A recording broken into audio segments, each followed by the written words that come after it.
Good morning students, myself Devesh and you are watching channel Explain. तो आज हम करवाने वाले हैं क्लास 11th की जो हिंदी की बुक है अंतरा अंतरा भाग 1 का चैप्टर नंबर है हमारा लास्ट। बुक का जो लास्ट चैप्टर है बिल्कुल हम उस पे आ गए हैं चैप्टर नंबर 19 पे। चैप्टर का नाम है सुदामा पांडे घर में वापसी। सुदामा पांडे जो इनके राइटर हैं उनका नाम है, घर में वापसी ये जो है ये चैप्टर का नाम है। हाँ तो फ्रेंड्स, जैसे मैंने आपको बताया, हम सबसे पहले स्टार्ट करते हैं कवि का परिचय। कवि जो है सुदामा पांडे साठोत्तरी कविता में सशक्त हस्ताक्षर तथा धूलिम का पूरा नाम सुदामा पांडे धूलिम है। इनका जो पूरा नाम है वो सुदामा पांडे धूलिम है। इनका जन्म 9 अक्टूबर 1936 को वाराणसी जिले के खेवली गांव में हुआ था। बालक सुदामा ने सन 1953 में हाई स्कूल की परीक्षा पास करी। सन 1950 में आईटीआई वाराणसी में विद्युत डिप्लोमा और उन्होंने वहीं उसी के साथ अनुदेशक के पद पर नियुक्त हुए। असमय की ब्रेन ट्यूमर और न जाने होने के कारण, मतलब कि जो उनका समय था वो काफ़ी विपदा में बीता और उनको एक बीमारी भी थी, ब्रेन ट्यूमर, जिनकी वजह से 10 फरवरी 1975 के अंदर उनका स्वर्गवास हो गया।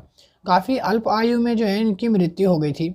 इन्होंने काफ़ी सारी प्रमुख रचनाएं करी हैं, जिनमें से कुछ प्रमुख रचनाएं हम आपको बताएंगे। सबसे पहले जो इनकी प्रमुख रचना में आती है उनका नाम है बांसुरी जल गई, संसद के सड़क तक, कल सुनेने मुझसे और सुदामा पांडे का प्रजातंत्र। धूलमिल ने यहाँ पर मरणोपरांत साहित्य अकादमी पुरस्कार से सम्मानित किया गया। जब इनकी मृत्यु हुई उससे पहले इनको साहित्यिक पुरस्कार से भी सम्मानित किया जा चुका है। और इन्होंने काफ़ी सारी पुस्तकें लिखी थी, जिनमें से कुछ काव्यगत विशेषताएं मैं आपको बताऊंगा। सुदामा पांडे धूलिम ने नई कविता में सशक्त हस्ताक्षर है।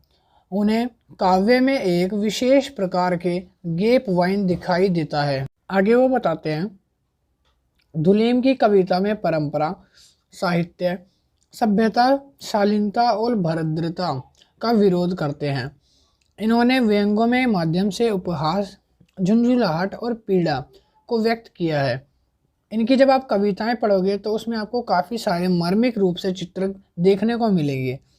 इनकी जो भाषा शैली है, इनके काव्य में मुहावरे, लोकोक्तियाँ तथा सूक्तियों का प्रयोग मिलता है। संवाद शैली के प्रयोग में भाषा सशक्त हो गई है। लक्षणीयता और प्रतिकारिता तथा भाषा की विशेषता है। भाषा सरल है और सहज है। इन्होंने मुक्त छंदों का प्रयोग किया है। अब ये अपने पाठ के बारे में बताते हैं। यहाँ से हम जो है पाठ पढ़ेंगे, घर की वापसी। धूलिम जी एक गरीब के संघर्ष के परिवार के दुख भरी कविता बताते हैं। कोई भी व्यक्ति अपने रोज की भाग दौड़ जिंदगी से प्रेम, मानवता, स्नेह, सुरक्षा, ऊर्ज्वलता, रिश्ते चाहता है। हर एक आदमी अपनी लाइफ से क्या चाहता है कि वो घर से सुकून से आके रह सके, प्रेम से रह सके, सुरक्षित घर पे पहुंच सके। अपनी देर की जो दौड़ भरी ज़िंदगी है उससे आराम चाहता है हर कोई। वह एक ऐसा घर चाहते हैं जहां उस घर में कोई भी रहने वाले के लोगों के बीच में आपसी संबंध मधुर, परिपक्व, ऊर्जावान हो। या फिर वो ऐसा घर मान लो चाहते हैं कि ना उनके घर के जो आसपास के लोग हैं वो काफ़ी मिलनसार रूप से हों। उसके बाद वो कहते हैं, परंतु इस कविता में जिस घर का उल्लेख किया जा रहा है उसके अपनी त्रिसादी है। त्रिसादी यह है कि उस घर में लोगों के बीच आपसी संवेदनशीलता की दीवार खिंच गई है। आपसी संवेदनशीलता मतलब आप एक दूसरे को समझने की शक्ति नहीं है। इस संवेदनहीनता का कारण भी गरीबी है। ऐसा नहीं है कि ये परिवार को पैसे देकर आकर्षित धन लेने वाला लालच रखता है, बल्कि सच तो यह है कि परिवार के सभी सदस्यों को एक दूसरे की मजबूरी और लाचारी को जानते हैं। मतलब जो परिवार के सदस्य हैं वो सारे एक दूसरे को इसलिए समझते हैं क्योंकि वो जानते हैं परिवार में जो गरीबी है उसके कारण आने वाले कष्टों को, दुखों को समझा जाते हैं। एक दूसरे को आदि वो समझते हैं। आगे कवि बताते हैं, इसलिए वे एक दूसरे से बिल्कुल भी बोलते ही नहीं हैं। अब एक दूसरे से बात ही नहीं करते हैं क्योंकि उन्हें पता है बात करने से क्या होगा।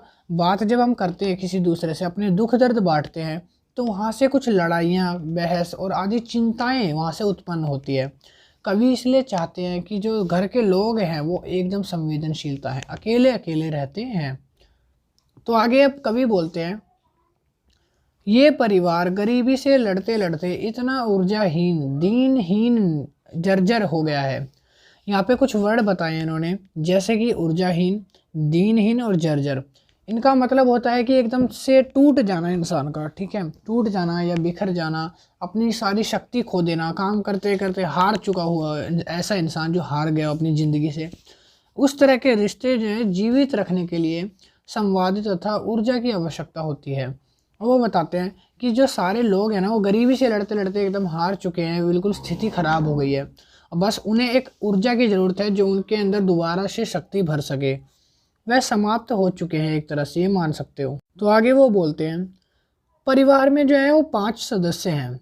उनका जो परिवार है वो छोटा सा, एक 5 सदस्यों का, सभी के बीच खून का रिश्ता है। खून के रिश्ते का मतलब होता है कि सगा भाई या सगी बहन, इस तरह से वो लोग आपस में है, मतलब उनके जो शरीर में खून का रिश्ता है।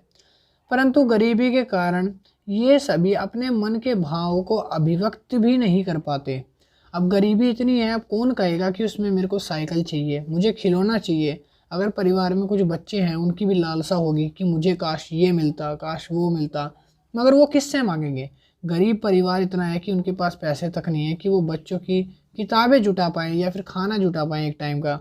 तो इसलिए जो सारे लोग हैं वहाँ के, वो ये जानते हैं कि हमारी स्थिति क्या है, इसलिए वो अपने मन में बातों को छुपाते हैं। वो किसी से कुछ भी अभिव्यक्ति या भावों को नहीं बताते। ये संवेदनशीलता इनके बीच आपस में भाषा रूपी ऊर्जर ताले को खोल भी नहीं पाती।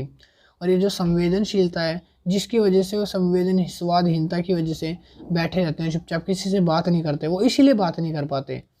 यहाँ तक कि ये आपस में एक दूसरे के प्रति अपने दायित्वों कर्तव्यों को भी गरीबी के कारण पूरा करने में असमर्थ है। अब यहाँ पर कवि कहना चाहते हैं कि कवि ने अब इनकी जो हालत है वो इतनी बेकार बता दी कि वो कहते हैं कि ये जो कर्तव्य दायित्व है ना अपने, मतलब कि अगर कोई भी बोलता है कि चलो आज हम थोड़ा अच्छा खाना खाएंगे, आज मैं घर से ये लेके आऊँगा, आज मैं घर से रोटियाँ लाऊंगा, ये उन कर्तव्यों को भी, नियमों को भी पूरा नहीं कर सकते। मतलब इतनी बेकार स्थिति उस गरीब की है। गरीब इनके रिश्तों की आपस में जिंदा रखने की सबसे बड़ी बाधक है। कह रहा है गरीबी इनके रिश्तों की आपस में जिंदा रखने की एक सबसे बड़ी बाधक बन चुकी है। अगर ये गरीबी ना होती तो शायद आज ये लोग आपस में पराधीनता, मतलब कि मुक्ति से जी रहे होते, खुले खुले होते। अब ये इतने डरे हुए, नर्वस से और दबे दबे से जो दिखाई दे रहे हैं, वो उसका कारण एक ही है कि वो इतने गरीब जो हैं, उसके कारण वो ना कुछ मांग पाते हैं, ना कुछ बता पाते हैं अपनी स्थिति। तो यहाँ पर जो आपका चैप्टर नंबर लास्ट है ये ख़त्म हो जाता है। बाकी सारे जो चैप्टर हैं वो आपको प्लेलिस्ट में मिल जाएंगे, आप चेक कर लेना। सारे चैप्टर्स की वीडियो बनाकर डाल रखी है। फिर भी किसी का अगर कोई क्वेश्चन है तो कोई कमेंट सेक्शन में करके बता सकता है। कोई क्वेश्चन है तो हम उसका रिप्लाई करने की कोशिश करेंगे। मिलते हैं नेक्स्ट वीडियो में। वीडियो अच्छी लगी तो चैनल को लाइक, शेयर एंड सब्सक्राइब जरूर करते हुए जाना चैनल को, ताकि आपको सारी न्यू नोटिफिकेशंस मिलती रहे चैप्टर वाइज। आई होप आपको सारा समझ आ गया होगा। मिलते हैं नेक्स्ट वीडियो में। See you, tata and bye bye.